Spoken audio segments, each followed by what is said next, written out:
Bonjour Vincent Hervouette. Bonjour à tous. 26e jour de la guerre. Vincent, vous nous dites que c'est le jour du grand bluff. Oui, alors le brouillard s'épaissit. Peut-être que les Pakistanais vont accueillir demain les négociations avec les Iraniens et les Américains. Ou au contraire, peut-être que les para-américains vont sauter sur un coin du détroit d'Ormuz. Et qui sait, les deux événements contradictoires pourraient survenir et pourquoi pas en même temps. La seule certitude, c'est que Donald Trump est le plus tonitruant des menteurs. Il entretient la confusion sans qu'on sache s'il le fait vraiment exprès.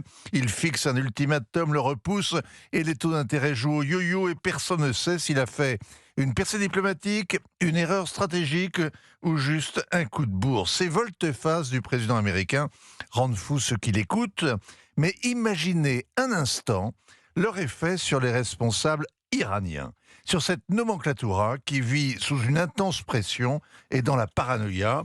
L'ambiguïté américaine doit être une véritable torture. Bon, les Iraniens aussi sont des menteurs, Vincent. Alors Donald Trump ment pour la bonne cause, il fait la guerre. Les Iraniens mentent parce qu'ils ne savent plus faire autrement. En temps ordinaire, Téhéran est déjà la capitale du mensonge, du double jeu, du ministère de la vertu. Rien que le nom est une tartufferie, une imposture. Le régime est champion de la mauvaise foi dans les négociations, des pharisiens corrompus, des militants qui crient « mort à l'Amérique » alors qu'ils rêvent de s'y installer, des tueurs qui jurent que la religion leur interdit d'avoir la bombe, sauf qu'ils enrichissent l'uranium en cachette et enterrent leurs labos secrets. En temps de guerre, c'est encore pire. Et le plus incroyable, c'est qu'on les croit. Depuis 3 semaines, le régime a verrouillé l'information, fermé les frontières, coupé Internet et il fabrique des vidéos bidons. Il produit une réalité virtuelle et c'est le triomphe dans la guerre de l'information. Une semaine après la mort du guide Ramenaï, ils ont annoncé un nouveau guide Ramenaï. Avec ce tour de passe-passe,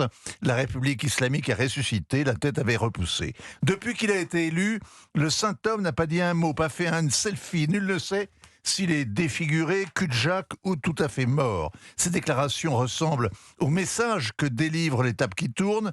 Un coup il plastronne, 2 coups il maudit, mais on fait semblant de croire qu'il donne des consignes à son gouvernement.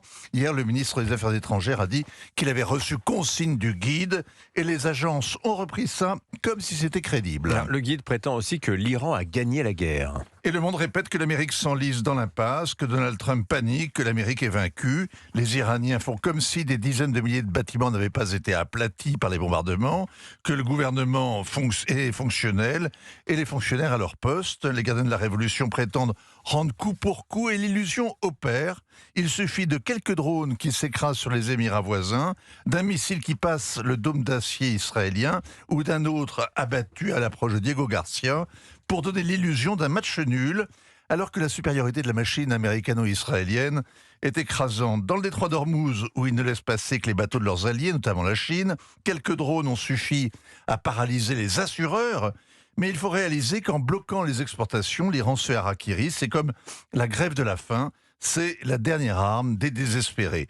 La République islamique rappelle, vous savez, le chevalier noir des Monty Python qui a perdu les bras, les jambes, mais qui prétend toujours barrer la route au roi Arthur.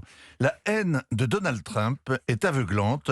Elle laisse croire que les Iraniens dominent l'armée américaine et à travers elle tout le Moyen-Orient. Eh bien, on en reparlera dans 15 jours. Signature Europe 1, ainsi va le monde, Vincent Hervouette. Merci Vincent. Rendez-vous est pris pendant 15 jours.